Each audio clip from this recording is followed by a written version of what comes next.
This is the Boeing E-4B Nightwatch, a modified 747 that costs $223 million and is designed to keep the United States government functioning even after a nuclear war has turned the world into ash. While Air Force One carries the president in comfort and style during peacetime, the Doomsday Plane is built for the unthinkable, commanding a nation from 30,000 feet while civilization collapses below. At any given moment, one of these four aircraft is airborne or on 15-minute alert, ready to launch before the first mushroom cloud appears on the horizon. This is the story of the flying fortress that exists in the shadows of American power. A $223 million insurance policy against Armageddon that most people will never see and pray they never need. The Nightwatch doesn't look particularly menacing from the outside. In fact, to the untrained eye, it resembles any other Boeing 747, albeit one painted in military white with a distinctive bulge on its back. That bulge, however, tells a different story. It houses a miles-long network of advanced communication equipment capable of transmitting orders to nuclear submarines lurking in the deepest ocean trenches, missile silos buried beneath the American heartland, and bomber squadrons scattered across the globe. This aircraft isn't designed to impress dignitaries or ferry diplomats. It's engineered to survive the end of the world and ensure that someone remains in control when everything else has failed. The genesis of the Doomsday Plane traces back to the darkest days of the Cold War, when American military strategists confronted a terrifying reality. A surprise Soviet nuclear strike could decapitate the entire U.S. command structure in minutes. The White House, the Pentagon, even the hardened bunkers beneath Cheyenne Mountain, all could be vaporized before the president had time to respond. This vulnerability birthed the concept of the National Emergency Airborne Command Post, a flying command center that could keep the chain of command intact even if Washington ceased to exist. The first iteration entered service in 1961, but it was primitive by today's standards.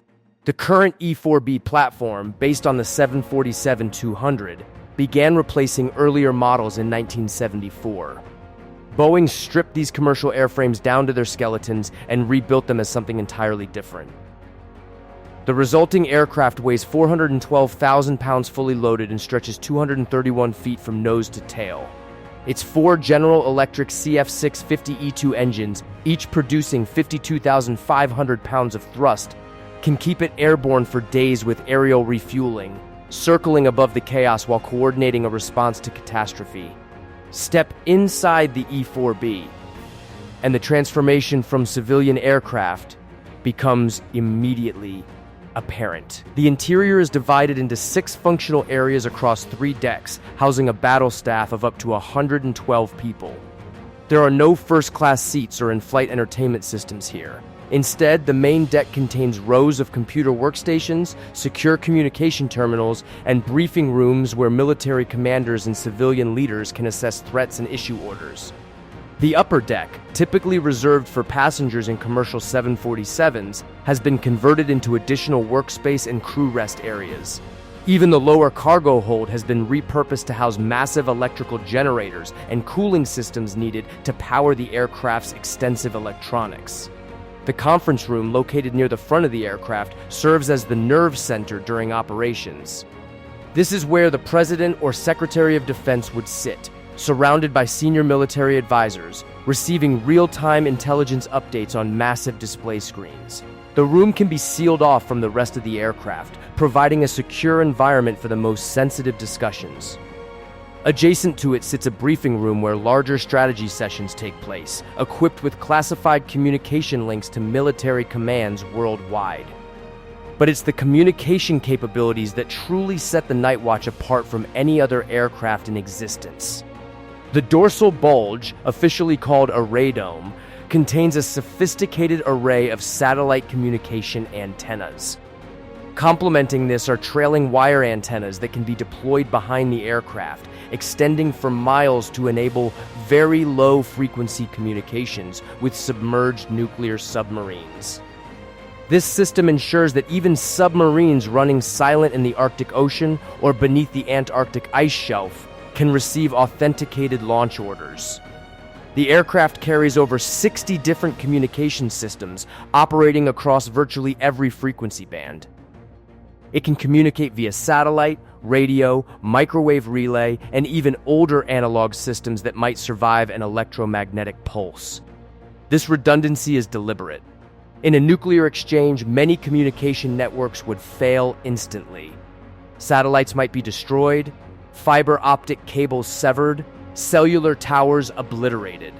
The E-4B is designed to maintain contact when nothing else can, using whichever frequency bands remain viable. The level of hardening against nuclear effects is extraordinary. The aircraft's electronics are shielded against electromagnetic pulses, the invisible waves of energy that a nuclear detonation releases, capable of frying unprotected circuits in microseconds. Special metallic shielding lines the fuselage, creating a Faraday cage effect. Cable runs are buried deep within the aircraft's structure, away from the skin where electromagnetic radiation would be strongest. Even the windows are designed to protect against the thermal flash of a nuclear explosion, with special coating that can prevent the crew from being blinded. Thermal management presents another challenge. With so much electronic equipment generating heat in a confined space, the E-4B requires an advanced cooling system that goes far beyond what a commercial airliner needs. The aircraft carries its own cooling plants, circulating refrigerated air through ducts that snake around sensitive equipment. Power demands are equally intense.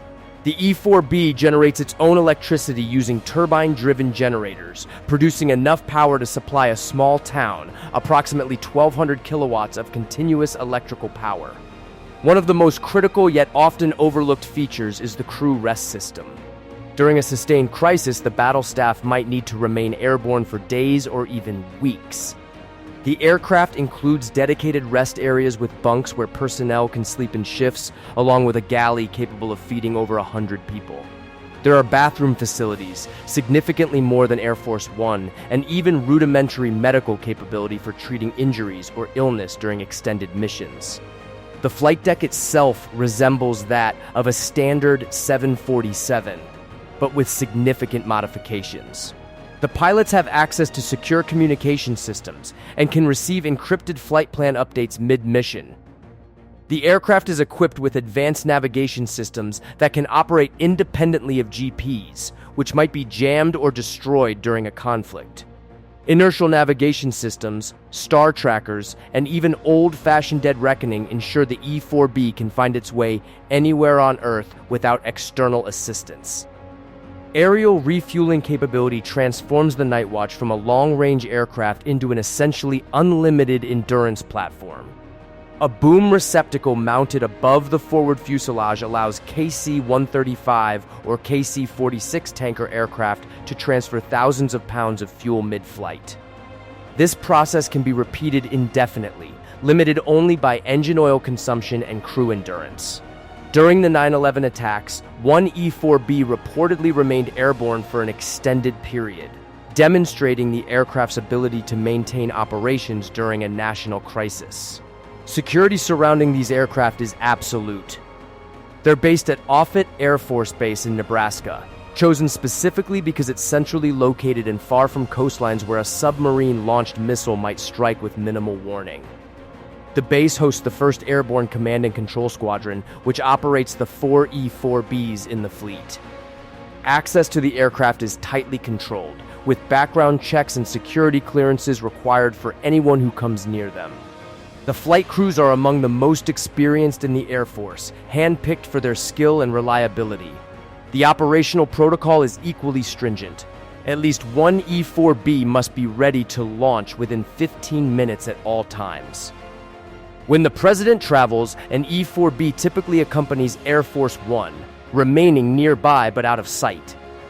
During major events like State of the Union addresses, when much of the government leadership is gathered in one location, a Nightwatch aircraft circles overhead, ready to evacuate key personnel if disaster strikes. Inside the classified spaces of the aircraft lie the black books, the authentication codes and war plans that would guide America's response to a nuclear attack. These documents outline the single integrated operational plan, now known as OPLAN 800, which details exactly how U.S. nuclear forces would be employed in various scenarios. The systems aboard the E-4B can transmit the authenticated emergency action messages that would launch ICBMs from their silos, order submarines to fire their missiles, and send B-2 stealth bombers racing toward their targets. The human element cannot be overlooked. The battle staff aboard an E-4B during a crisis would include representatives from all major military commands, intelligence agencies, and civilian government. A secure video teleconference system allows face-to-face communication with survivors in underground bunkers or allied nations. Cryptographic equipment ensures that no adversary can intercept or decode the orders being transmitted. Even the physical security of the personnel is considered. The aircraft has defensive countermeasures against missile attacks, though their exact nature remains classified. Cost remains a significant consideration.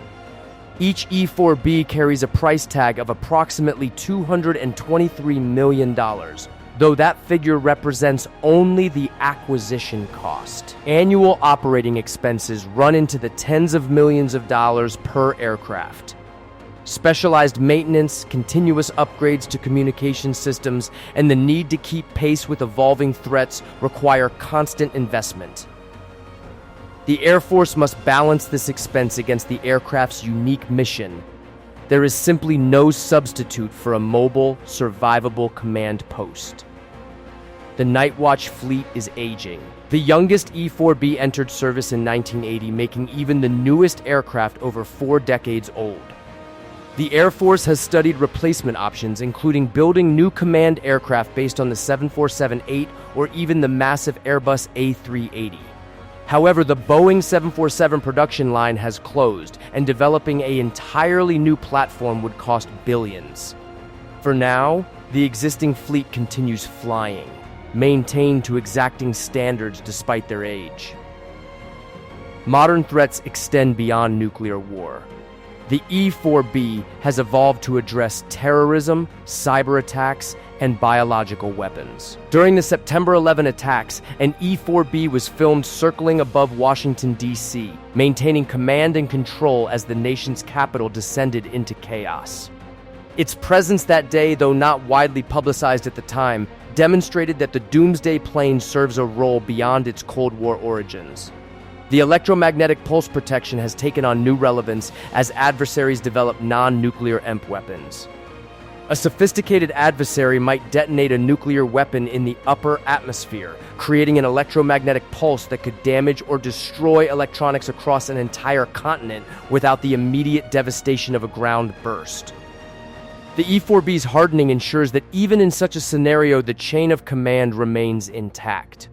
Looking toward the future, the Air Force is exploring the Survivable Airborne Operations Center program, which aims to eventually replace the E-4B fleet. Concepts include not just a new aircraft, but potentially a constellation of platforms. Some airborne, others in orbit, and perhaps some stationed on the ground in ultra-hardened facilities. The idea is to create a command and control network so redundant and distributed that no single attack could sever it. Yet for all the technological sophistication, the fundamental purpose remains unchanged, ensuring that the United States government can continue functioning even under the most catastrophic circumstances. The $223 million price tag buys more than an aircraft. It purchases continuity of command, the ability to respond when milliseconds matter, and the guarantee that someone will remain in control when the unthinkable occurs. The E-4B Nightwatch represents a peculiar paradox of modern military power. It exists to be used in a scenario so terrible that its deployment would mark one of humanity's darkest days. Every training flight, every readiness drill, every upgrade to its systems is performed in the hope that the aircraft will never fulfill its primary mission. Those who crew it, maintain it, and plan its operations do so knowing that if they ever fly it in anger, the world below will have changed forever. This is the Doomsday Plane, a flying fortress built to command a broken world. A $223 million gamble that deterrence will hold, and a cold reminder that in the nuclear age, survival depends on being prepared for the one catastrophe we can never afford to face unprepared.